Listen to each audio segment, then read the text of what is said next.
Parte 1. A importância da mente. Introdução. Porque as armas da nossa milícia não são carnais, armas de carne e sangue, e sim poderosas em Deus para destruir, derrotar fortalezas, anulando sofismas, visto que refutamos argumentos e teorias e questionamentos, e toda altivez e superioridade que se levante contra o verdadeiro conhecimento de Deus, e levando cativo todo pensamento e propósito à obediência de Cristo, o Messias, o ungido. 2 Coríntios capítulo 10, versículos 4 e 5. Como podemos expressar suficientemente a importância dos nossos pensamentos para transmitir o verdadeiro significado de Provérbios 23, versículo 7? Porque como uma pessoa imagina em sua alma, assim ela é. Quanto mais sirvo a Deus e estudo sua palavra, mais percebo a importância de pensamentos e palavras. De forma bastante regular, encontro o Espírito Santo me direcionando para estudar estas áreas. Eu disse e creio que é verdade, que enquanto estivermos nesta terra, precisaremos estudar as áreas do pensamento e das palavras.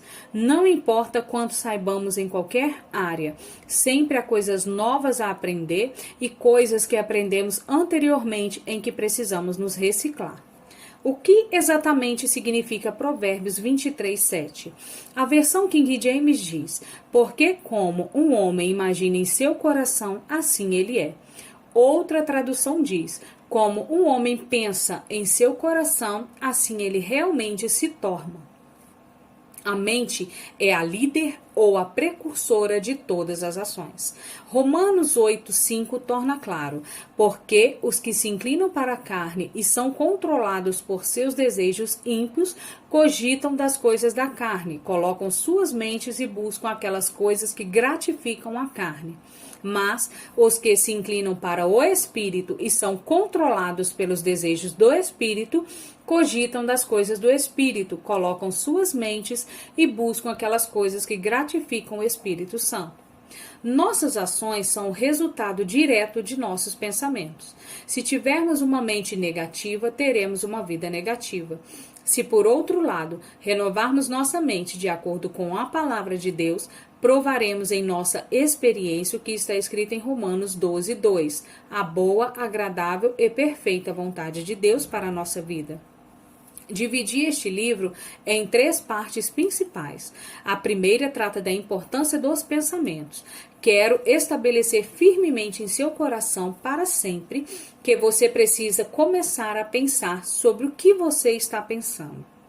Os problemas das pessoas estão tão enraizados em padrões de pensamentos que, na realidade, produzem os problemas que elas experimentam na vida diária.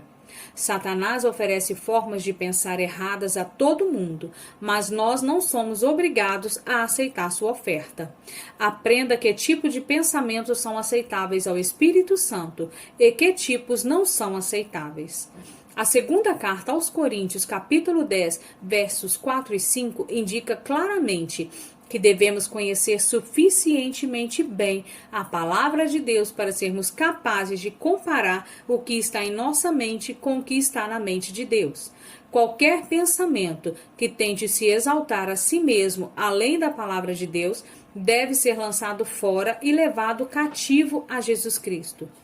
Oro para que este livro o ajude a fazer isso. A mente é um campo de batalha. É uma necessidade vital que alinhemos os nossos pensamentos com os pensamentos de Deus.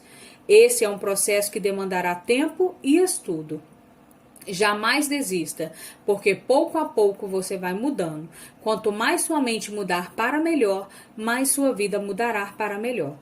Quando começar a ver o bom plano de Deus para você e sua maneira de pensar, começará a andar nele. Capítulo 1.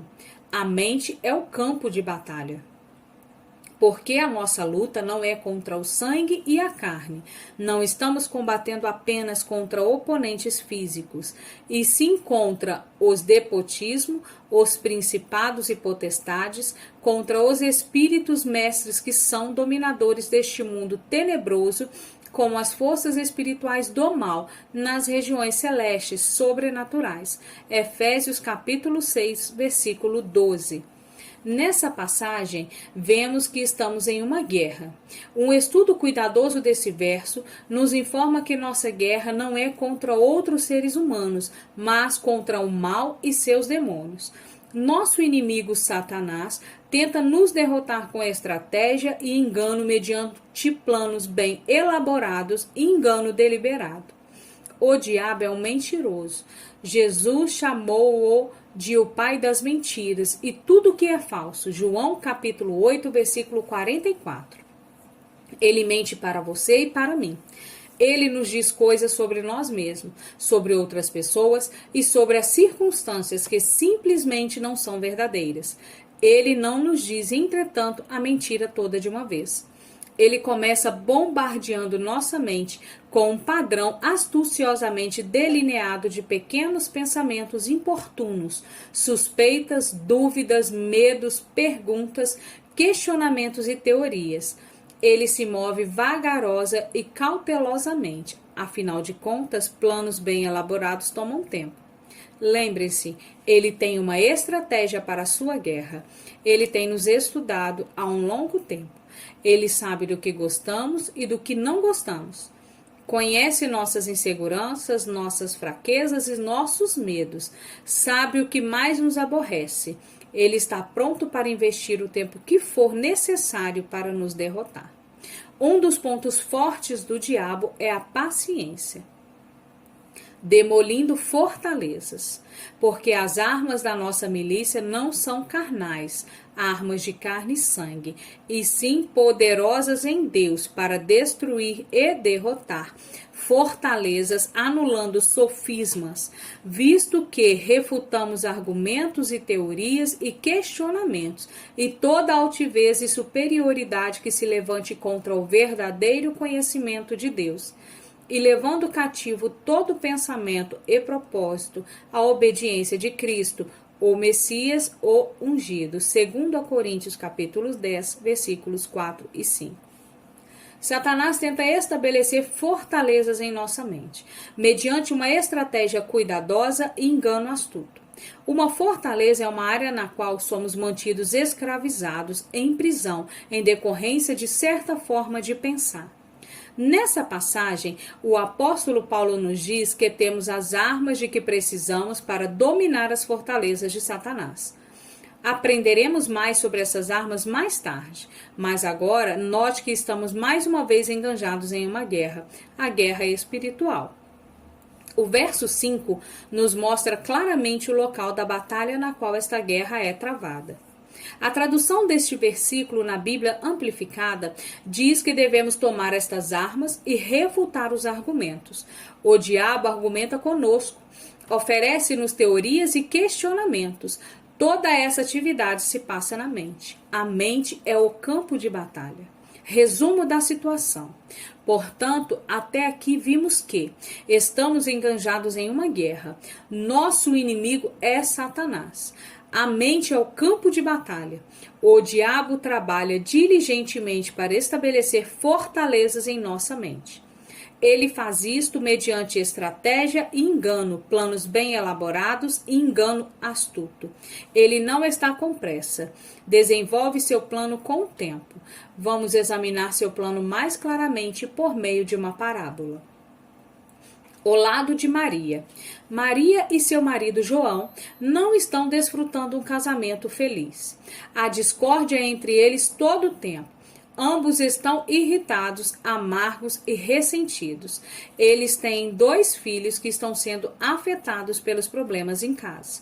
A discórdia está transparecendo nos trabalhos escolares e no comportamento deles. Uma das crianças está tendo problemas de estômago causados pelos nervos. O problema de Maria é que ela não sabe como deixar João ser o cabeça da família. Ela é mandona, quer tomar todas as decisões, administrar as finanças e a disciplina das crianças. Ela quer trabalhar, pois assim terá seu próprio dinheiro. Ela é independente, barulhenta, exigente e resmungona. A essa altura você deve estar pensando: eu tenho uma resposta para ela. Ela precisa conhecer Jesus. Ela o conhece. Maria recebeu Jesus como seu Salvador há 5 anos, 3 anos depois que ela e João haviam se casado. Você quer dizer que não houve uma mudança em Maria desde que ela recebeu Jesus como Salvador? Sim, houve mudança. Ela acredita que vai para o céu, mesmo que seu mau comportamento a faça sentir-se em constante condenação. Agora ela tem esperança. Antes de encontrar Jesus, era infeliz e desesperançada. Agora é só infeliz. Maria sabe que sua atitude está errada. Ela quer mudar. Ela tem sido aconselhada por 2 pessoas e pede em quase cada frase das suas orações vitória sobre a ira, a rebeldia, a falta de perdão, o ressentimento e a amargura. Por que não tem visto mais progresso? A resposta encontra-se em Romanos 12, versículo 2. E não vos conformeis com este século, este mundo modelado e adaptado aos seus costumes superficiais, mas transformai-vos pela completa renovação da vossa mente, por seus novos ideais e novas atitudes, para que experimenteis por vós mesmo qual seja a boa, agradável e perfeita vontade de Deus, aquilo que é bom e aceitável e perfeito à vista dele para nós. Maria tem fortalezas em sua mente. Ela tem estado lá por anos. Ela nem mesmo entende como elas foram para lá. Ela sabe que não deveria ser rebelde, mandona, resmungona e etc. Mas não sabe o que fazer para mudar sua natureza. Parece que simplesmente reage diante de certas situações de forma inconveniente, porque não consegue controlar suas ações. Maria não pode controlar suas ações porque não controla seus pensamentos. Ela não controla seus pensamentos porque eles são fortalezas que o diabo colocou bem cedo em sua mente. Satanás começa a desenvolver seus bem elaborados planos e a semear seu engano deliberado em umidade bem tenra. No caso de Maria, seus problemas começaram há muito tempo na infância. Na infância, Maria tinha um pai extremamente dominador que frequentemente a espancava apenas porque estava de mau humor. Se ela fizesse o movimento errado, ele descarregava sua ira nela. Por anos ela sofreu sem nenhum auxílio enquanto seu pai a maltratava, bem como sua mãe. Ele era desrespeitoso de todas as maneiras para com sua esposa e sua filha. O irmão de Maria, entretanto, era perfeito. Parecia que era favorecido apenas porque era um menino. Aos 16 anos, Maria tinha por muitos anos sofrido lavagem cerebral de Satanás, que lhe tinha contado mentiras mais ou menos assim. Os homens realmente pensam que são alguma coisa. Eles são todos iguais. Você não pode confiar neles. Eles a machucarão e tirarão vantagem de você. Se você é um homem, está com a vida feita. Pode fazer qualquer coisa que quiser. Pode dar ordem às pessoas à sua volta, ser mandão, tratar as pessoas da maneira que lhe agrada e ninguém, especialmente esposas e filhas, pode fazer qualquer coisa a respeito. Consequentemente, a mente de Maria estava resolvida. Quando eu for embora daqui, ninguém jamais me dará ordens outra vez. Satanás já estava promovendo a guerra no campo de batalha de sua mente. Repita esses pensamentos vezes e vezes em sua mente, umas 100.000 vezes ou mais um período de 10 anos e veja se está pronta para se casar e transformar em uma esposa doce, submissa, adorável. Mesmo que o queira por algum milagre, você não saberá como. Este é o tipo de confusão na qual Maria se encontra hoje. O que ela pode fazer? O que pode qualquer um de nós fazer em tal situação? As armas da palavra. Se vós permanecerdes na minha palavra, se vós agarrardes com força aos meus ensinamentos e viverdes de acordo com eles, sois verdadeiramente meus discípulos, e conhecereis a verdade, e a verdade vos libertará. João capítulo 8, versículo 31 e 32. Aqui Jesus nos diz como devemos ganhar a vitória sobre as mentiras de Satanás. Nós devemos ter o conhecimento da verdade de Deus em nós, renovar nossa mente com sua palavra e então usar as armas de 2 Coríntios 10, 4 e 5 para destruir fortalezas e toda a altivez e superioridade que se levantam contra o fortalecimento de Deus. Estas armas consistem na palavra recebida por meio da pregação, ensino, livros, gravações, seminários e estudo individual da Bíblia. Mas nós devemos continuar na palavra até que ela se torne revelação dada pela inspiração do Espírito Santo. É importante continuar. Em Marcos 4:24, Jesus diz: com a medida de reflexão e estudo com que tiverdes medido, a verdade ouvis. Vos medirão. Será a medida de virtude e conhecimento com que vos medirão. Também, e ainda se vos acrescentará. Repito, devemos continuar usando a arma da palavra. As duas outras armas à nossa disposição são o louvor e a oração. O louvor derrota o mal mais rapidamente do que qualquer outro plano de batalha.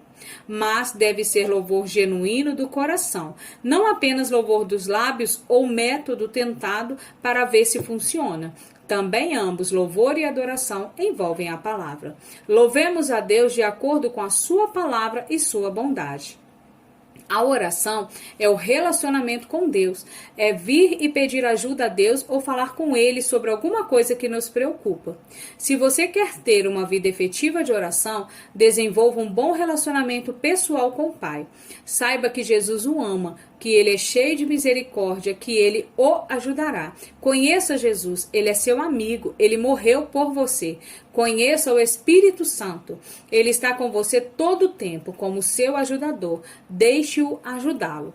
Aprenda a encher suas orações com as palavras de Deus. A palavra de Deus e as nossas necessidades são a base pela qual vamos a Deus. Então, nossas armas são a palavra usada de várias formas. Como Paulo nos diz em 2 Coríntios, nossas armas não são armas carnais, elas são espirituais. Precisamos de armas espirituais porque estamos combatendo espíritos mestres, sim, o próprio diabo. Mesmo Jesus usou a arma da palavra no deserto para derrotar o mal. Lucas capítulo 4, versículos 1 a 13. Cada vez que o diabo mentia a Jesus, ele respondia: está escrito, e citava a palavra. À medida que Maria aprender a usar suas armas, ela começará a destruir as fortalezas que foram construídas em sua mente. Ela conhecerá a verdade que a libertará. Ela verá que nem todos os homens são como seu pai terreno. Seu marido João não é. Ele a ama muito. O lado de João. O outro lado da história envolve João. Ele também tem problemas que contribuem para a situação com que ele e Maria deparam no casamento dele, no lar e na família. João deveria ter tomado seu lugar como chefe da família. Deus quer que ele seja o pastor de seu lar. João também é nascido de novo e conhece a ordem correta para a vida familiar. Ele sabe que não deveria permitir que a esposa administrasse a casa, as finanças, a vida das crianças e a dele. Ele sabe tudo isso, mas não faz nada a respeito, a não ser sentir-se derrotado e voltar-se para a TV e para os esportes. João está se escondendo da responsabilidade porque ele odeia o confronto. Ele prefere tomar uma atitude passiva pensando: bem, quem sabe se eu deixar a situação como está, ela se conserta por si mesmo. Ou ele se desculpa por fazer alguma coisa ao dizer: vou orar sobre isso. Claro que a oração é uma coisa boa, mas não se for apenas uma maneira de fugir da responsabilidade. Vou esclarecer o que quero dizer quando digo que João deveria assumir a posição que lhe foi dada por Deus em seu lar. Não quero dizer que ele deveria vir como senhor macho, discursando e gritando sobre sua autoridade. Efésios capítulo 5, versículo 25, ensina que um homem deveria amar sua esposa como Cristo amou a igreja. João precisa assumir sua responsabilidade, pois com a responsabilidade vem a autoridade. Ele deveria ser firme com sua esposa, amoroso, mas firme. Ele deveria segurar a Maria, que embora ela tenha sido ferida quando criança, à medida que se entregar a Deus, tendo fé nele, ela irá acreditar que nem todos os homens são como seu pai era. João deveria estar fazendo muitas coisas, mas, como Maria, ele também tem opiniões já formadas que abrem a porta para que o diabo as mantenha. Há também uma batalha se travando na mente de João. Como Maria, ele também sofreu abuso na infância. Sua mãe dominadora sempre dizia: João, você é um desastre, você nunca será nada. João tentou muito agradar sua mãe, porque ele ansiava por sua aprovação como todas as crianças. Mas, quanto mais tentava, mais erros ele cometia. Ele era desastrado, então sua mãe lhe dizia todo o tempo quão desajeitado ele era. Claro, ele derrubava coisas porque estava tentando de tal forma agradar que isso o deixava nervoso, e assim ele frustrava seu propósito. Ele também experimentou algum tipo de rejeição por parte das crianças de quem desejava ser amigo. Esse tipo de coisa acontece conosco em alguma altura da nossa vida, mas isso arrasava João porque ele já se sentia rejeitado por sua mãe. E ainda havia uma garota de quem ele realmente gostara no ensino de seu curso colegial, que o trocou por outro garoto. No momento em que todas essas coisas estavam registradas na vida de João e o diabo havia trabalhado nele, construindo fortalezas em sua mente por anos e anos, João simplesmente não teve coragem para ser outra coisa senão alguém quieto, tímido e introvertido. João é uma pessoa apagada que simplesmente prefere não atrair atenções. Por anos, ele tem pensamentos em relação a si próprio, mais ou menos assim: não faz sentido dizer a ninguém o que você pensa. Ninguém ouvirá mesmo. Se você quer que as pessoas o aceitem, precisa apenas concordar com o que quer que elas queiram. As poucas vezes em que ele tentou dar sua opinião sobre um assunto, pareceu-lhe que sempre acabava perdendo. Então, finalmente decidiu que o confronto não valia a pena.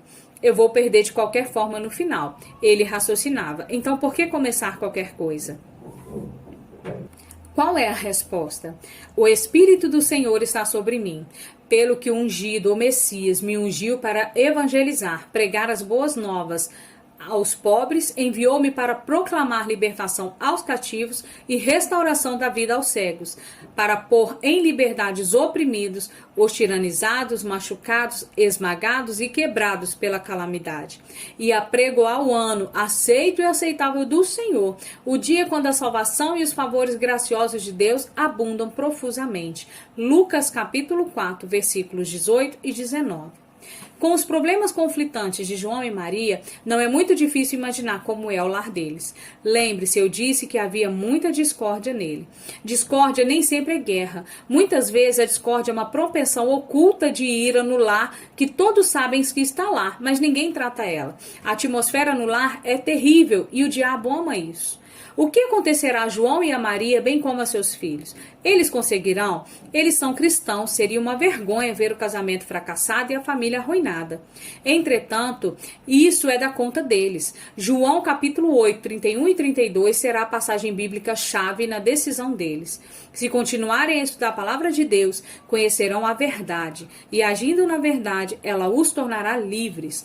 Mas eles devem encarar a verdade sobre eles mesmos e sobre o passado deles à medida que Deus a revela a eles.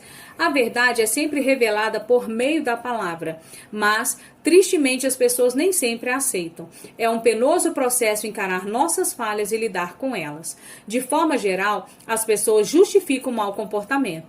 Elas permitem que seu passado e o modo como elas foram criadas lhe afetem negativamente o resto da vida. Nosso passado pode explicar por que nós estamos sofrendo, mas não devemos usá-lo como desculpa para permanecermos escravos dele. Ninguém tem desculpas, porque Jesus está sempre pronto a cumprir sua promessa de libertar os cativos.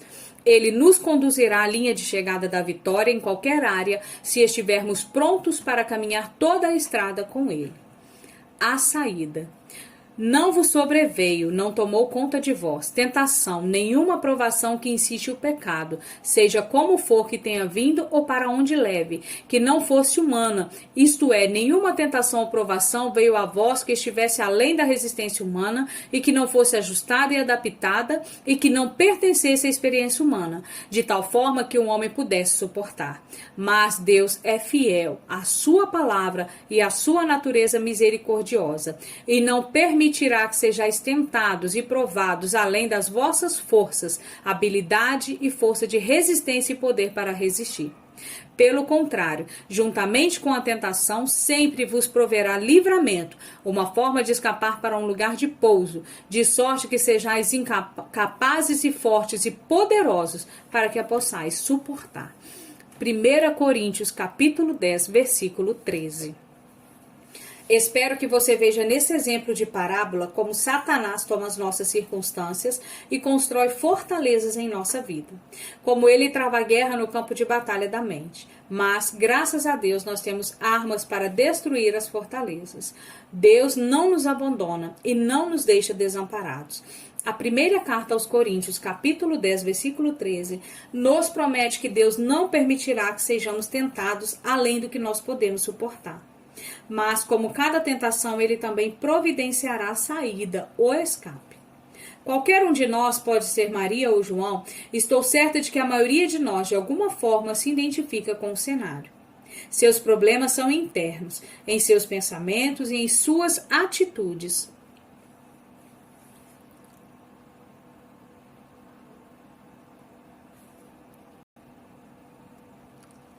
Seus problemas são internos. Seu comportamento externo é apenas um resultado de vida interior. Satanás sabe bem que, se ele puder controlar nossos pensamentos, ele poderá controlar nossas ações. Você pode ter algumas importantes fortalezas em sua vida que precisam ser quebradas. Deixe-me encorajá-lo dizendo: Deus está ao seu lado. Há uma guerra se desenrolando e sua mente é o campo de batalha. Mas a boa notícia é que Deus está lutando ao seu lado.